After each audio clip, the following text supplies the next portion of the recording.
Salam alaikum wa rahmatullahi wa barakatuh. Aujourd'hui, on va parler de la façon avec laquelle on peut tracer des graphes en 2D et en 3D avec un graphe. Alors, vous devez savoir, avant de commencer, que MATLAB offre plusieurs possibilités pour tracer des fonctions en 2D ou bien en 3D. Et même la possibilité de faire certaines animations d'une façon assez simple.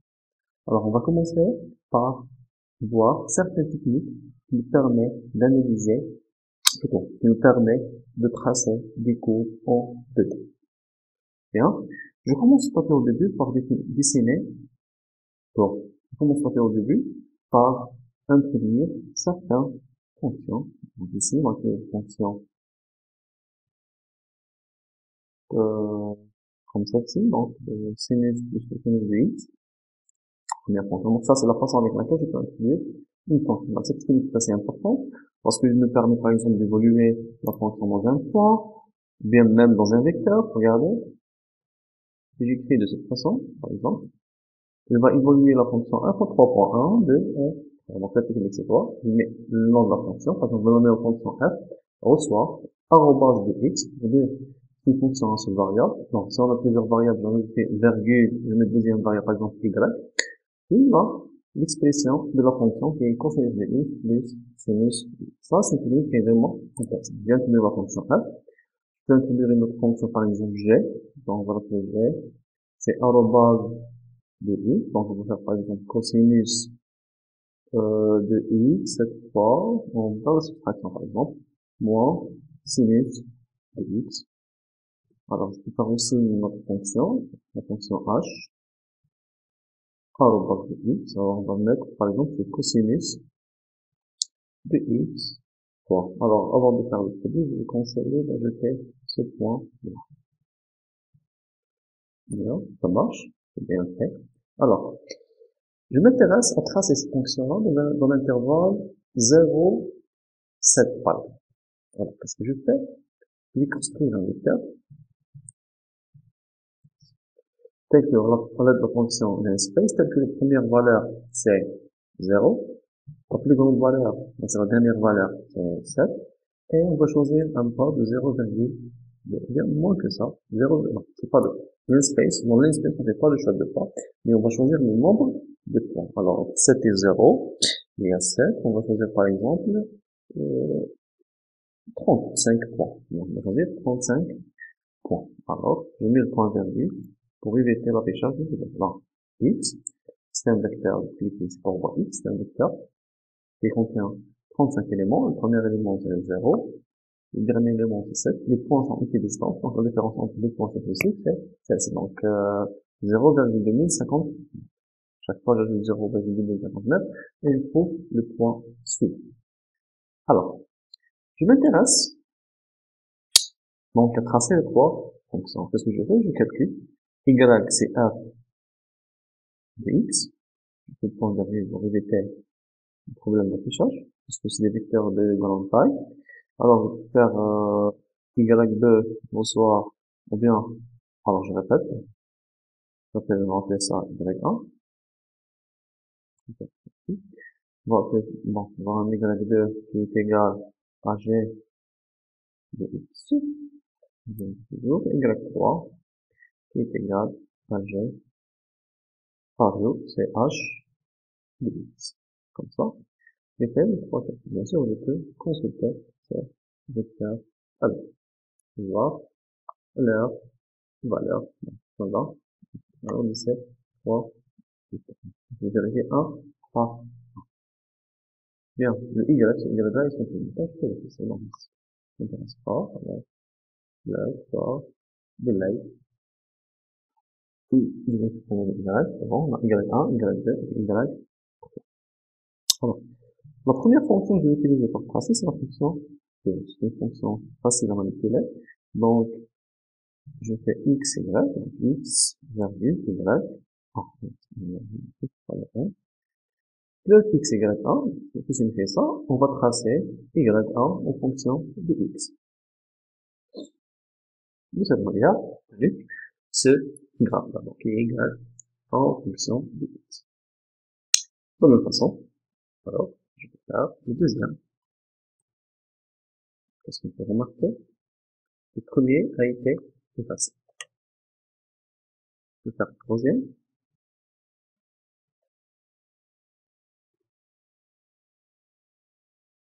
Je sais. Alors, qu'est-ce qu'on peut remarquer? Chaque fois qu'on trace, donc, je vais utiliser la fonction fleuve, l'ancien graphe sera effacé. On va poser la question suivante. Est-ce qu'il y a une trace technique pour tracer plusieurs courbes sur la même figure? On appelle cette fenêtre une figure. Bien. Il y a une technique qui est assez facile à utiliser. En réalité, il y a plusieurs techniques qu'on peut utiliser. Alors, je commence par la première.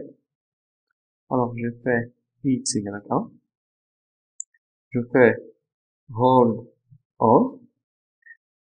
Je passe à la suivante. Regardez, j'ai fait float x égale 1. J'ai fait hold on. Puis j'ai fait float x égale 1. Qu'est-ce que je fais? J'ai tracé la première. J'ai demandé, j'ai la fonction hold on. J'ai tracé la deuxième. Alors, si je trace maintenant, je peux vérifier. Donc, voici en bleu la première fonction qui a été tracée. Donc, c'est cosinus plus sinus. Et en rouge, c'est la deuxième, c'est-à-dire cosinus moins sinus de x. Je peux faire rajouter la troisième maintenant directement. Float x virgule y 3. J'ai tracé la troisième. Alors, on a remarqué que la première était en bleu, la deuxième était en rouge, et la troisième c'est en jaune. Si on veut s'arrêter, j'ajoute, je fais hold, hop, et je trace une seule, donc regardez.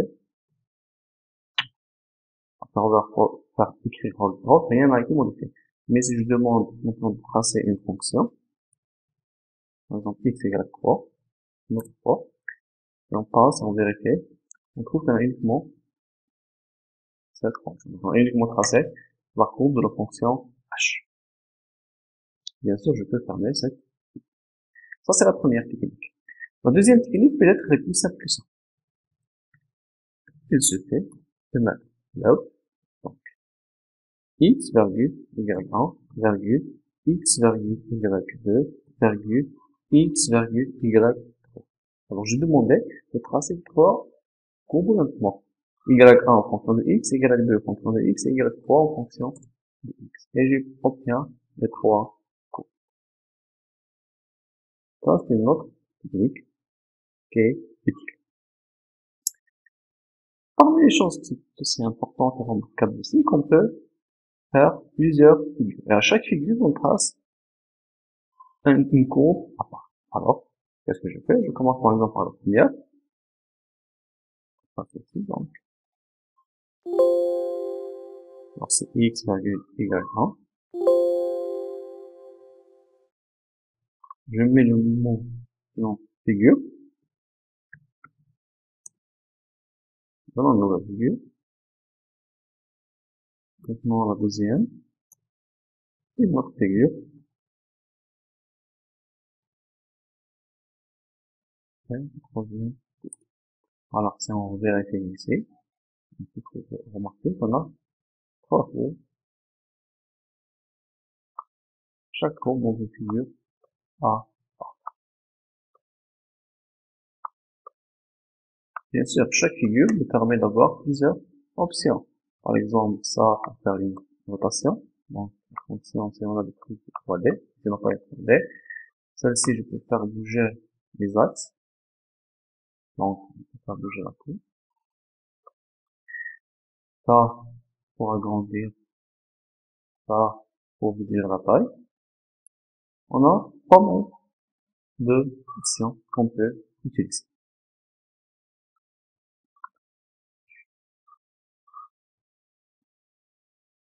Maintenant, on va voir certaines options de la fonction float. Donc, des options qui nous permettent de manipuler d'une façon intéressante, mais grave. Je peux marquer exemple. Alors, je prends toujours le premier exemple, x, y1 en fonction de x. Et, si vous avez remarqué, par défaut, la couleur est bleue. Alors, si je mets ma lettre R, on aura une couleur qui est rouge. Alors, on peut modifier la couleur de La courbe, alors si on met G, ça sera vert. Vert. Si on met, par exemple, le Y, ça sera en jaune. Si je mets le K, ça sera en noir. Si on met en rouge, vert, jaune, et non, je pense que ça est suffisant pour le moment. On peut faire mieux que ça. On peut choisir le style avec lequel nous sommes en train de dessiner. Regardez, si je mets étoile, que se passe-t-il? Alors, si on met étoile, on va voir des étoiles pour chaque point Y, I, X. On va pas voir un trait, mais uniquement des étoiles pour les points X, I, Y, I. Alors, on peut faire étoile. On a aussi la possibilité de faire un cercle. Bon, pour faire le cercle, c'est être haut, comme ça. On peut faire des plus, un petit truc là. Comme on peut modifier, faire un trait, mais un trait particulier. Par exemple, si je mets deux fois moins, un seul moins, on aura un trait continu. Je mets deux moins, j'aurai un trait discontinu. Si on met deux points de cette façon-là, on aura plusieurs points de cette manière. On peut aussi regrouper plusieurs propriétés en même temps. Par exemple, je m'intéresse à avoir des points avec une couleur rouge.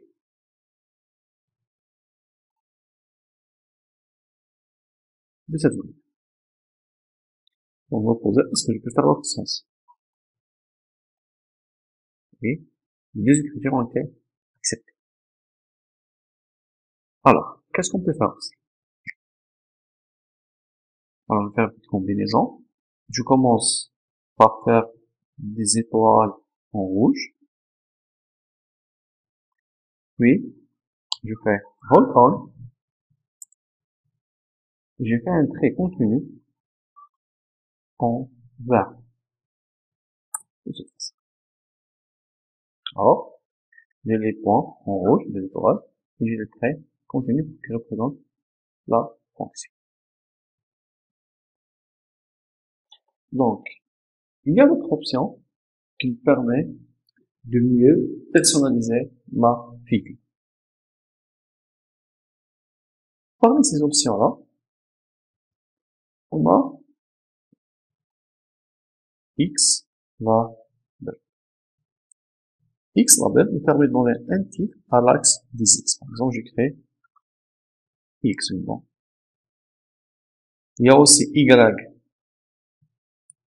label, qui permet de donner un titre à l'axe des Y. Y. Vous pouvez voir. Alors ici, vous avez le mot Y pour l'axe des Y, et le mot X pour l'axe des X. Bien sûr, je peux écrire ce que je veux. Je peux ajouter un titre à ma fonction. Alors, c'est pour titre, c'est titre en anglais.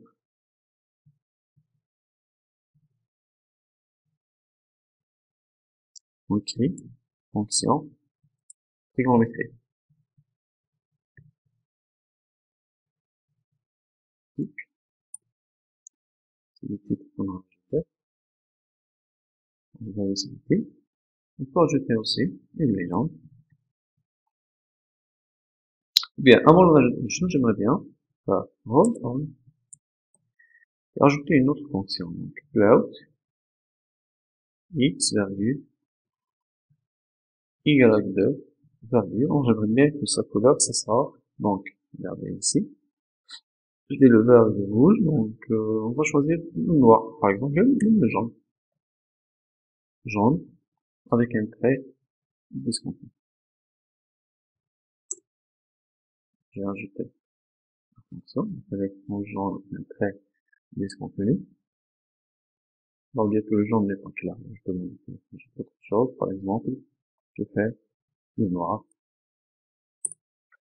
Je pense que ça sera plus clair. Je vais aussi aller le clair. Je peux ajouter une légende. C'est une étiquette qui contient des informations sur les cours qui ont été tracés. Alors, de cette façon, notre apostrophe. La première fonction, c'était cosinus de x plus sinus de x.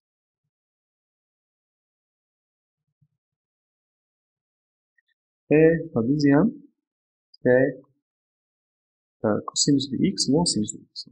Cos de x moins sinus de x. De cette façon-là. Et puis, je peux ici après. Donc, on a cette étiquette qui a été ajoutée. Bien sûr, on peut le déplacer. Et c'est bon. Un déplacement, c'est assez facile, ça ne pose pas de problème. Je vais le mettre au jeu. Bien. Il y a toujours d'autres options qui sont aussi intéressantes. Par exemple, on a la fonction texte. Alors, on va choisir un point. Par exemple, je peux voir dans mon milieu. Alors, par exemple, le point 1, 0, 5. Position 1, 0, 5. 1, x égale 1. Y égale 0, 5. J'écris, donc, point 1. De cette façon. Il y a un petit espace ici. Bon, on va appuyer sur Entrée. Est-ce qu'on remarque? À cette position-là, m'a mentionné, donc le texte qui a été écrit, donc, point 1. Il y a aussi la fonction JText.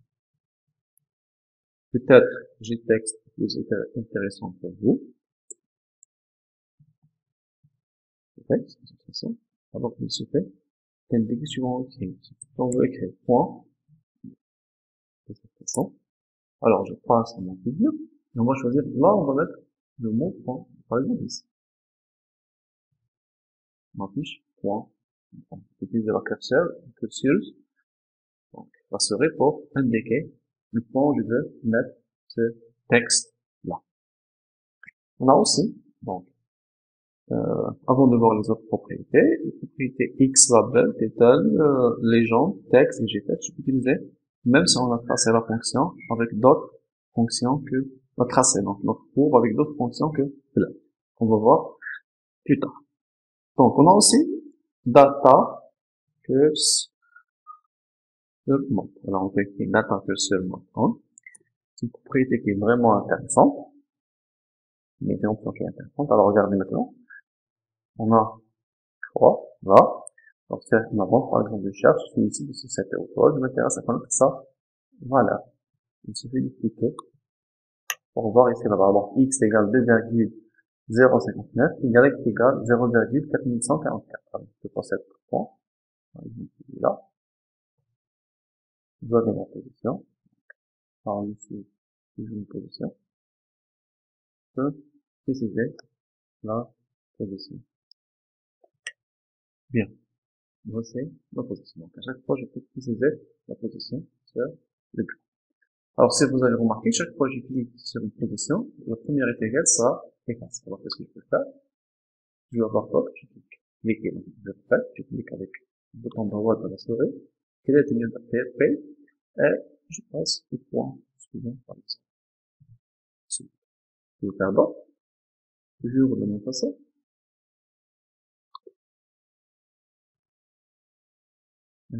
Ce point-là. Comme ça, je peux indiquer des points et leur valeur, c'est un point Y. Je peux l'effacer, donc, soit le dernier, soit deux. On a effacé toutes les informations qui ont été ajoutées. Alors, si on veut arrêter, on a cette propriété, il suffit d'écrire data cursor mode off. Maintenant, on n'a pas cette. Bien, ça c'est concernant la fonction float. Parmi les autres fonctions qui existent, on a la fonction float. Une fonction qui est vraiment intéressante. Alors, par exemple, je m'intéresse à ma fonction f, il suffit d'écrire f. Je vais le tracer sur un intervalle, par exemple, 0,7. De cette façon-là, je vais me tracer directement ma fonction sur un intervalle 0. Alors, je peux faire ça ici. Je répète. Vous voyez, on a notre fonction sur l'intervalle 0,7 directement. Même si on va pas introduire la fonction f. Je m'intéresse par exemple à sinus de x. Je vais l'écrire sinus de x de cette façon-là. Et j'obtiens leur courbe. Donc sinus de x entre 0 et 7. Je vais même choisir des fonctions un peu plus compliquées, comme sinus de x par l'exponentielle de x de cette façon-là. Et à cette forme.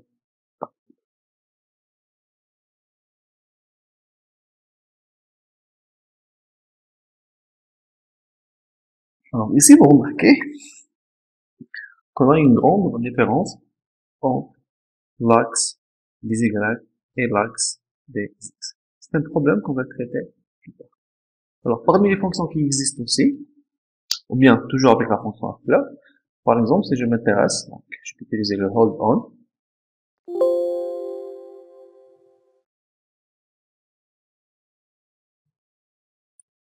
et je m'intéresse à tracer par exemple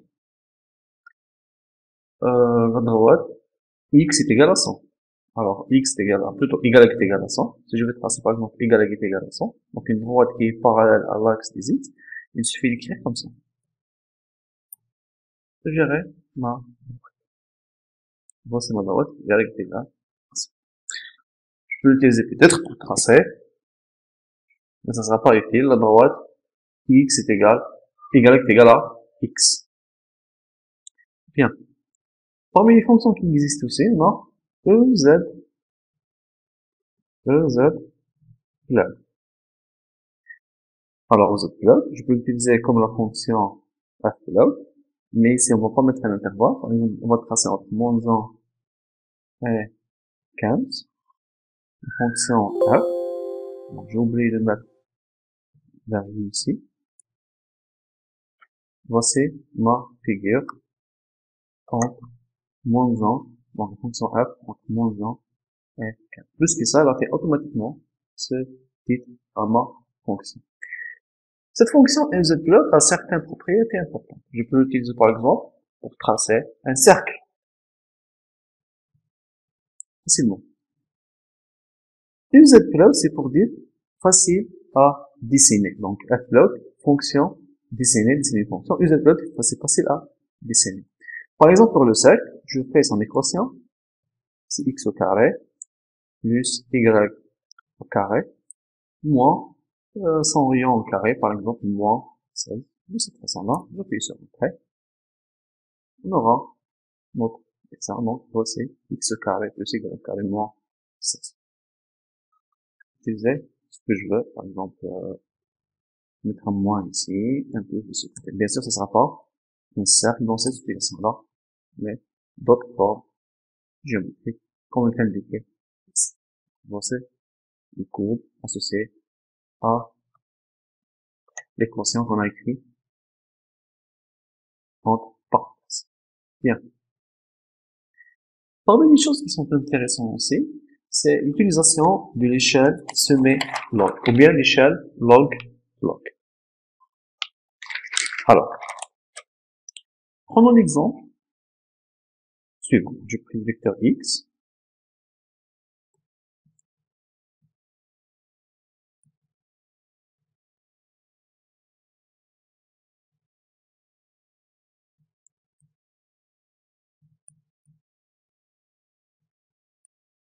Alors, comme vous voyez, x, c'est un vecteur qui contient donc 1, 2, 3, 4, 5, 6, 7, 8, 9. 9 éléments. Y, ça sera aussi un vecteur de grande taille. Donc, par exemple, vous voyez, y, comment c'est de 100. Il va varier rapidement, donc avec un pas de 600. Ou bien mieux que ça, je pourrais utiliser linspace. Je commence de 100. Je vais aller jusqu'à 100 000. Et on va faire 9. Ça va, un vecteur de dimension 9. Alors si je fais la façon classique pour tracer une courbe y en fonction de x, on a une courbe comme celle-ci qui n'est pas claire. Alors pourquoi on a ce problème? Parce qu'il y a une grande différence entre ces valeurs-là. Vous voyez bien qu'on a des petites valeurs, puis ça commence à augmenter rapidement. La même chose ici, je commence de 100, je peux passer jusqu'à 100 000.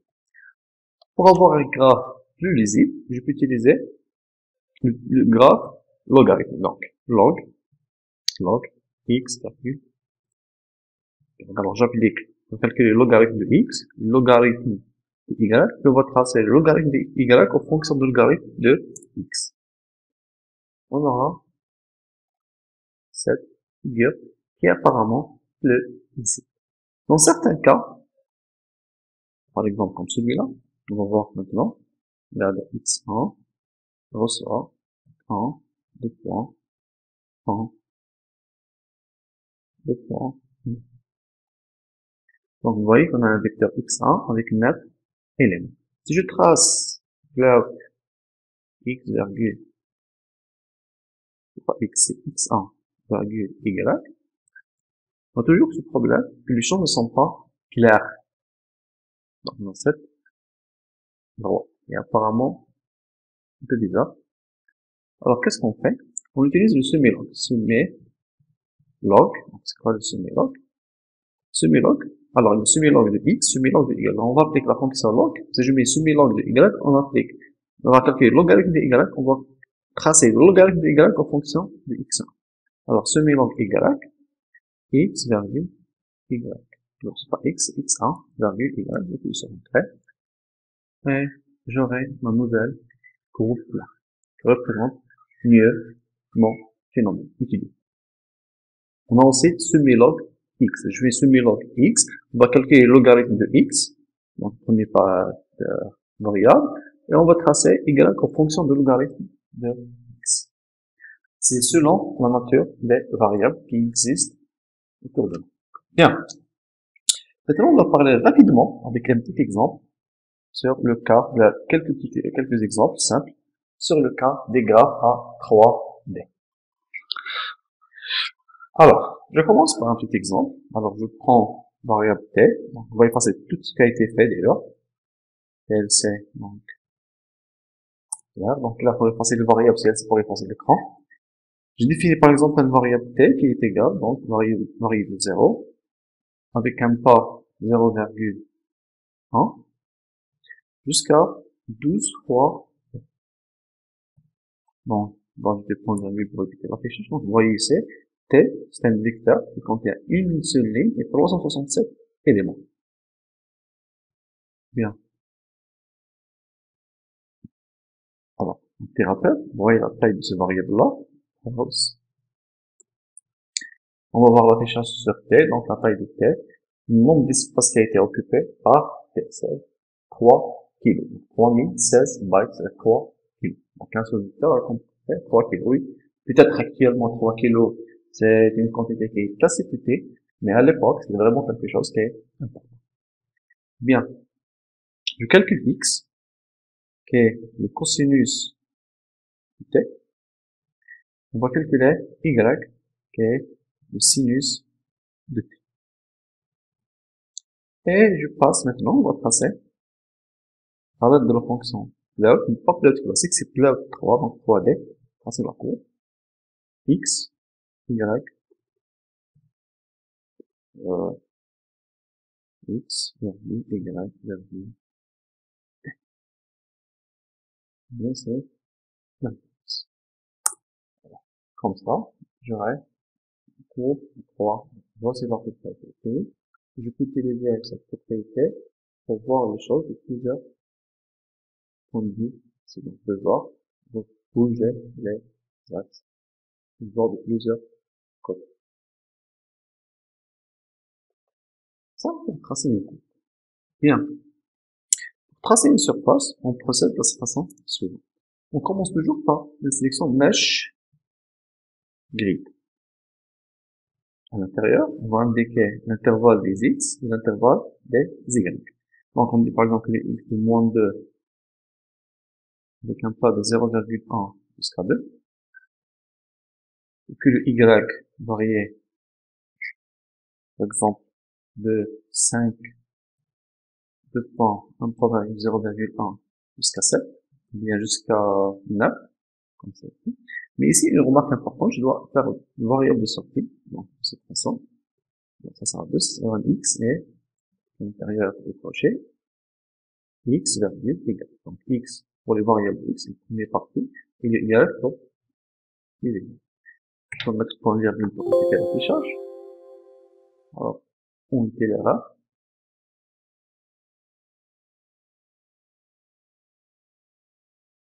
Il y aura un peu ici. Ici, c'est une virgule, non pas un point. Bien. Il a créé x et y comme des matrices de dimension 41.40.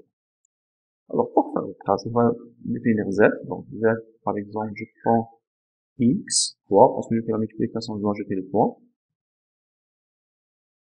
L'exponentielle de moins x au carré, parce que je fais le carré toujours, je dois jeter le point, moins y, puissance 2 aussi. Point virgule, j'ai fait l'affichage. Z, ce sera aussi un matrice de dimension 41 par 41. Pour tracer la surface, je fais une mâche x, virgule, y, virgule, z.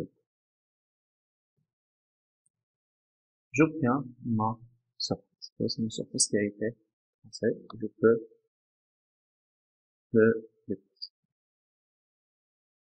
Je prends le graphe qui m'intéresse. Alors, on va faire une multiplication. Tout à fait au début. Ici, on a une valeur pour x et y. Je reprends le calcul de z. Et je reprends ma figure. Voici ma figure maintenant. C'est une figure qui est techniquement très connue au marqueur. De cette paramètre. Ça va tourner le coup. Donc, je peux utiliser moche ou bien sur x, y.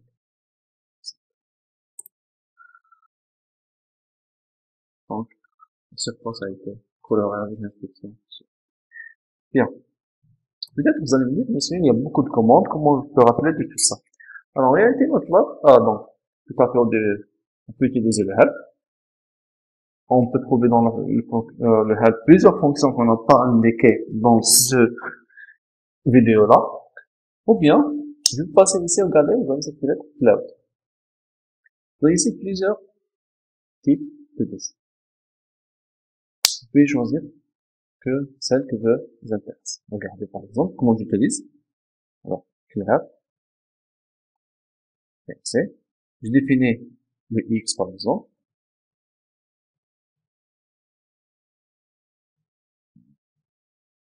Je définis y, mettons, x carré plus 3 fois x moins SQRT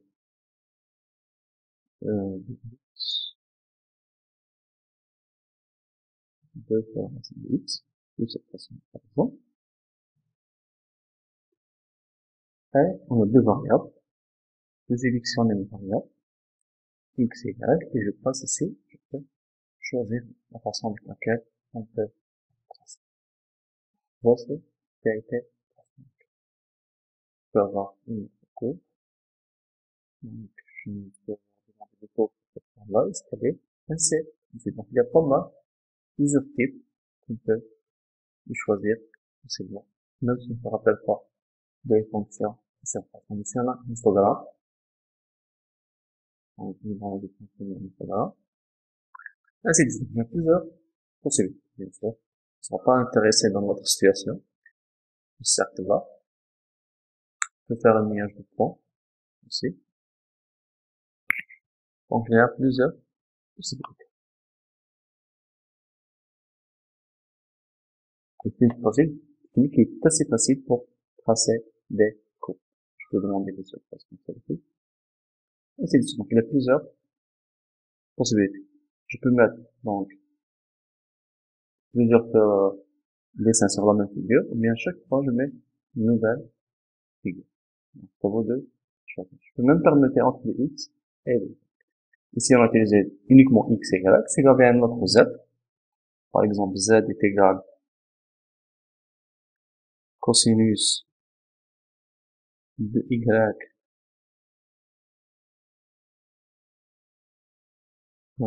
fois X. Vous avez trois variables maintenant, regardez. Je peux sélectionner. Et on a d'autres possibilités parce que je travaille maintenant avec trois variables.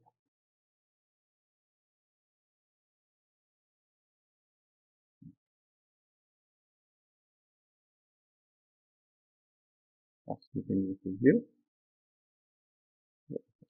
Tracé X, Y et X, Z fonction X. Tracé de en même temps. Donc ici, il explique la fonction qui a été exécutée. Alors, c'est tout pour aujourd'hui. Je vous remercie pour votre attention. À la prochaine séance,